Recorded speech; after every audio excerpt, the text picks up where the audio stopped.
Герой нашего выпуска Хаматхан Мурцалович Албагачиев, ветеран Великой Отечественной войны, человек, внесший значительный вклад в развитие родной Ингушетии. Хаматхан Албагачиев героически прошел всю Великую Отечественную войну. Многого ему удалось добиться и в трудовой деятельности. Албагачиев Хаматхан Мурцалович родился в 1917 году в селении Гамурзиево Назрановского района. После окончания средней школы он параллельно работал и учился в зооветеринарном техникуме.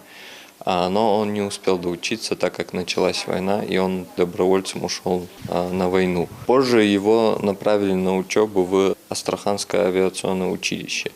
И после его окончания он был переброшен в город Пушкино Ленинградской области в 25-й краснознаменный авиационный полк. В одном из боев его звено подбило 3 вражеских самолета, за что он был награжден медалью за отвагу.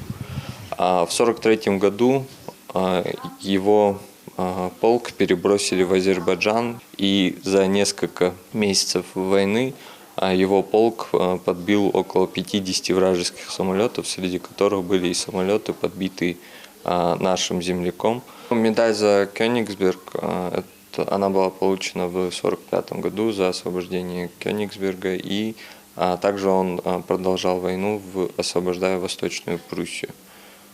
Демобилизован в 1946 году. После возвращения с депортации в 1957 году он стал членом партии, окончил высшую партийную школу и занимал руководящие должности, в числе которых был директором совхоза Назрановский. Также у него есть другие трудовые медали. Материалы о нашем герое в Ингушском музее краеведения появились еще при его жизни. Отчасти способствовала этому и дружба с основателем и директором музея Туганом Мальсаговым. Со временем материалов становилось больше. О Хаматхане Албагачиеве периодически выходили статьи в газетах. Его не раз награждали за трудовую деятельность. Когда ветерана не стало, родные передали в музей значительную часть его документов и наград, чтобы эти материалы были доступны всем интересующимся историей Ингушетии и судьбами ее героев. Его папка начала формироваться еще в 70-е годы. У нас есть его фотографии, его наградные листы. По некоторой информации у нас есть доказательства, что он был авиационным механиком, то есть он знал авиационную науку и настраивал самолет перед вылетом и в самом бою. Он был очень близко знаком с основателем музея Туганом Хаджимоховичем Мальсаговым. У нас есть совместное фото с ним. Конечно, в Ингушском музее краеведения о нашем герое собрано немало материалов и обеспечен максимально удобный доступ к ним. Но чтобы по-настоящему прочувствовать его судьбу, представить жизненный путь, нужно было встретиться с родными. У Хаматхана Албагачиева 2 дочери, внуки и уже правнуки, которые бережно хранят память о нем. Из общения с ними мы узнали о герое много поистине удивительного. Мой отец родился в 1922 году в семье крестьянина в этом селе Гамурзиево. Он был очень любимый родителей сын. Их было в семье всего 2 сына и 1 дочь. Маленькая семья была. После окончания 8-летки в этом же селе Хаматхан Мурцалевич поступил в совхозтехникум. Сейчас есть этот техник, но тогда он назывался зооветеринарный в то время, а сейчас его переименовали, аграрный он называется. Он даже не закончил ее до конца, ему было 18 лет, и его добровольно сам, вот у меня есть газета, даже вырезка, первый доброволец из села, печатан в Грозненском рабочем было такое.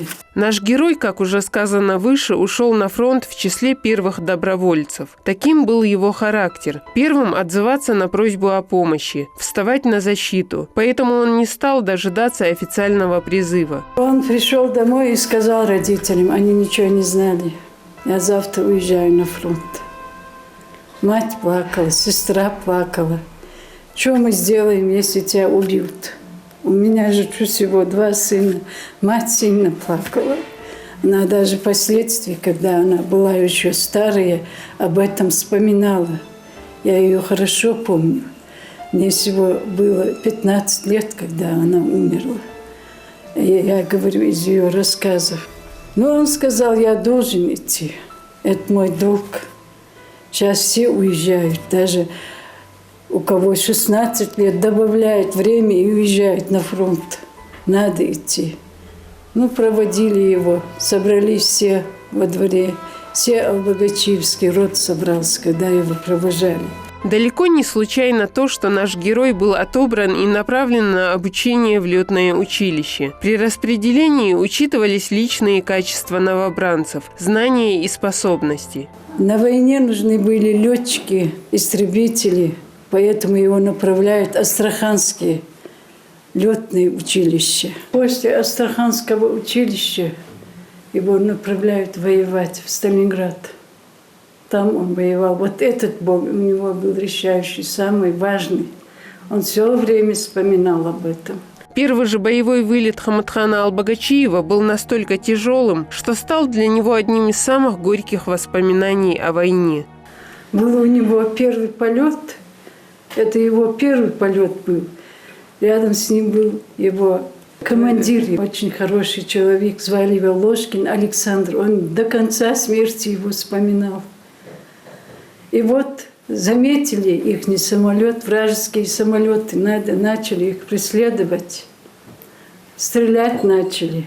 Эти обстреливались, и в результате этого командиру попало. А он с слезами на глазах до конца смерти его вспоминал. Слезами на глазах. Он у меня на руках умер. И он посадил в самолет, и его похоронили там на части. Похоронили где-то. Его матери он написал письмо, в каких обстоятельствах он погиб, где похоронен. Все это написал он. Наш герой прошел через пекло войны, был ранен. Узнав о ранении Хаматхана, его отец, несмотря на уговоры родных, во что бы то ни стало решил навестить сына. Для войны случай невообразимый. Очень многое он говорил нам. Мы все и забыли некоторые моменты. Как-то они заметили этот, что-то заброшенное место было. И там, оказывается, немцы сидели, ждали, пока они подойдут. Бойцы были, с ними бойцы были, и отец был с ними. И они ждали, пока втихаря, и начали бой. Много погибло, говорил отец. Он особенно вспоминал этот эпизод. Бой он вспоминал. Сколько их погибло, говорит. А ему попало вот в это плечо. У него разрубленное прямо было плечо на кости у него. Попал он в госпиталь. Потом брату тут дома написал письмо. Я нахожусь в госпитале, письма не пишите мне. Все равно они не дойдут.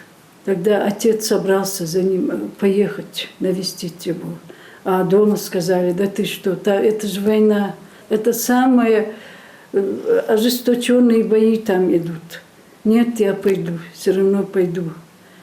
Умру, что сделаешь? Отец поехал за ним. Дедушка вспоминал, он умер, когда мне было 17 лет. Он вспоминал. На минут 15 мне дали поговорить. Ночевать не оставили с сыном. Так он и возвратился. Как уже говорилось, Хаматхан Албогачиев прошел Великую Отечественную войну до самого конца. Проявил себя на всех участках фронта, где ему только пришлось воевать. После этого ранения он поправился и снова начал воевать. Воевал он до 1946 года. Долго он искал своих. Его не выселили, народ-то выслали, а ему ничего не сказали. Он воевал до 1946 года. Вот эта фотография, когда он матери прислал. Мать ее сохранила. письмо его, вот эту фотографию, она всю жизнь держала. Нам даже не давала смотреть. Этот портрет она сняла потом. Так она дорожила сына. После демобилизации Хаматхан приехал к родным в Казахстан. Пусть и незавершенное обучение до депортации в сельскохозяйственном техникуме позволило ему успешно проявить себя на соответствующей работе. На хорошую должность его поставили, управляющим отделением. Я сама родилась там, это Молотовский район, Кустанайская область. Я там родилась в 50-м году, я поэтому помню. Он работал в животноводском отделении, управляющим. Когда мы в 1957 году вернулись, и отец тоже с нами вернулся. Одним из самых близких друзей Хаматхана Албагачиева был Туган Мальсагов. Их многое объединяло. Оба были на войне, состояли в партии, безгранично любили свой народ и старались сделать все возможное для развития Ингушетии. Они были два друга, два фронтовика, так их называли в районе. Это основатель музея, это Туган Майсагов. Если бы не было бы его, у нас и музея не было. Он долго работал. Он был близкий друг отца, как родной брат. Вообще-то они односельчане, но познакомились они в 1957 году, когда их направили в высшую партийную школу. После этой школы они работали. И Туган Майсагов на ответственной должности, я вот не помню, какую ему дали. А моего отца секретарем парткома совхоза Назрановский. Там он лет 7-8 поработал. После этого инструктором райкома. Вот этот Туган Мальсагов, Иса Абадиев, друг тоже был. Этот папа. Сагов Магомед, директор музея, вот этот мальчик. Этот брат его. Внуки Тугана Мальсагова. Наш герой до последних дней поддерживал связь со многими боевыми товарищами. Переписывался, с некоторыми время от времени удавалось встретиться. На этой фотографии вот боевой товарищ его, русский, вот я фамилию его забыла. Они навстречу к нему поехали. Это мой отец, это дядя мой. Он каждый год ездил в Сочи, Ялту. И они переписывались, он приезжал туда. И там встречали, каждый год они в курорте были вместе. Это боевой товарищ его. На родину из депортации Хаматхан Албагачиев вернулся в числе первых в 1957 году. Его профессионализм и опыт в сельскохозяйственной сфере были крайне необходимы в восстановленной республике. Вот этот диплом он не успел получить, его забрали на фронт. Он ее получил после нашего приезда с Казахстана в 1959 году. Вот диплом зоотехника. Потом он закончился, после приезда здесь, он закончил сельскохозяйственный институт. После этого работал в совхозе Назрановском главным агрономом. Оттуда его перевели директором совхоза Назрановский. Очень трудно работал, трудно. Когда приезжал только на ночь, вот 12 часов, иногда час даже было. Она не ложилась, младшая сестра, он ее очень любил. Это совет директоров. Вот мой отец с краю. Тут все директора Северного Кавказа собирались они на какой-то семинар. У нашего героя множество боевых и трудовых наград. Большую часть из них родные передали в Ингушский музей краеведения. Некоторые оставили в память о нем. В мирное время ему дали 2 ордена «Знак почета». За освоение целинных земель ему дали еще в Казахстане. Он ее вообще с костюма не снимал, всю жизнь носил он его. Здесь на фотографии тоже. Он любил ее. Я поэтому в музее ее не сдала себе, оставила на память об отце. И в родном селе, и на работе Хаматхана Албагачиева очень уважали. В нем было редкое сочетание профессионализма и человечности. Уважали его в районе очень. Он был членом бюро райкома. А первый секретарь его очень уважал. Если он что-то скажет, так надо делать, он подписывался. Не, Хаматхан Мурцалиевич, я возражать не буду. Вот так. Так его уважали в районе. Спокойный был. Любил нас сильно. Что хотел он, чтобы мы учились хорошо. Всегда объяснял нам. Был очень такой грамотный. Ну, у него же почти 2 высших образования было. Дочери Хаматхана Албагачиева, Марит и Марим, рассказывают о своем прекрасном отце детям и внукам. Это наглядный пример того, каким нужно быть и в работе, и в целом в жизни. У нас всего было 2 девочки. Еще, когда он был на войне, он нашел какого-то мальчика. Снаряд попал в их дом, все погибли. И на трупах сидел мальчик, лет 3. Да. Он ее взял, побежал куда-то там, санитарную часть там была недалеко, туда взял, сдал. До конца смерти он не знал, где он, очень переживал. Как, что с этим мальчиком? Вот сейчас это интернет, связи, а тогда их не было. Если бы эти были, как сегодня, он бы нашел этого мальчика. Он кушать носил ему. Кушать носил. Вот когда будет у него немножко там что-то попадет, он ему отдавал. Отдавайте мальчику, он очень слабенький. Внуки знают о дедушке в основном из рассказов родных, потому что наш герой довольно рано ушел из жизни. Конечно, у них сожаление о том, что не удалось с ним пообщаться. К сожалению, я его не застала.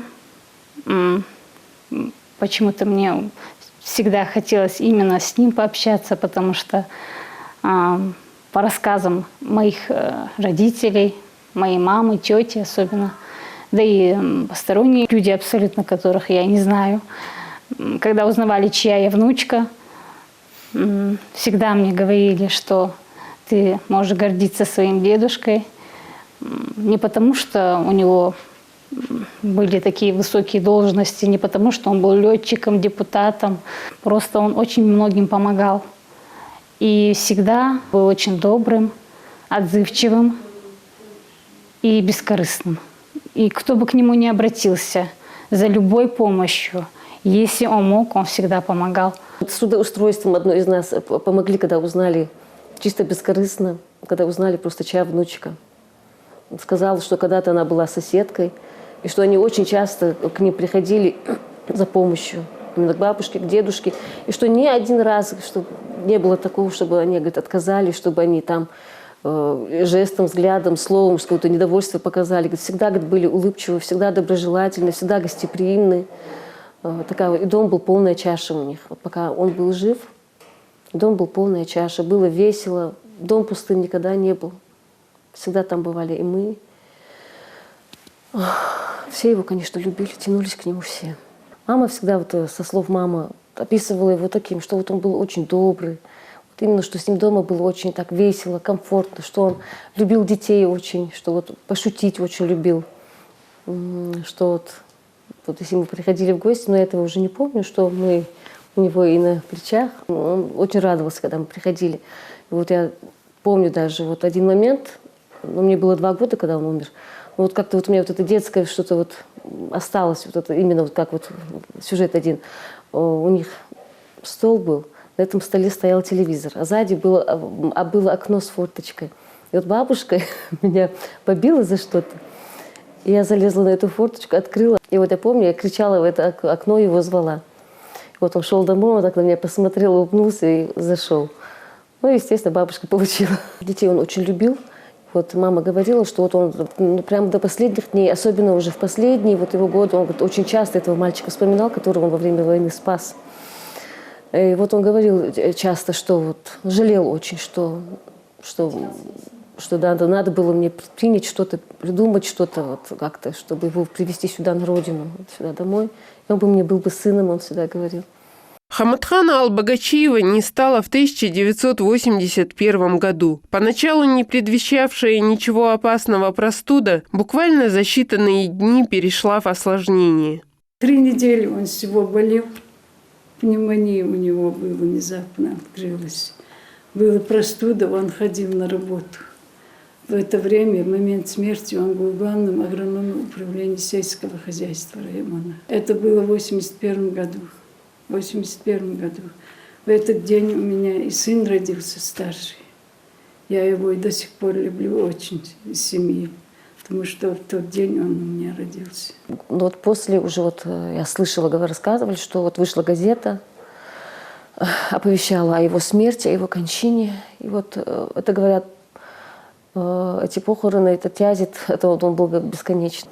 Ну, приятно, что да, сказать, что мы его внучки, нам не стыдно, самое главное, что мы можем гордиться своим дедушкой. Хаматхану Албагачиеву удалось достойно пройти сложный жизненный путь. Наш герой, несмотря на трудности, всегда оставался верен понятиям чести, добра и справедливости. О его судьбе нужно знать и помнить не только родным. Это хороший пример для подрастающего поколения. Вот именно мой сын пошел прадедушка, имеется в виду, вот он любит собирать эти самолеты, он игрушки любит только вертолеты, самолеты. К сожалению, внуки не пошли, у нас другие области, у нас инженеры, учителя, зауч, но в этой области у нас никто не ушел, имеется в виду из мальчиков, что у нас нет летчиков. Вот хотелось бы, я и направляю именно в это русло. Собирается, и в будущем он говорит, я буду только летчиком. Но мы надеемся, что он будет как и свой. Получается, его прадедушка, как свой прадедушка, будет летчиком. Я очень этого хотела бы. И хотела бы, чтобы он был не только летчиком, и чтобы как человек он был на него похож хотя бы наполовину.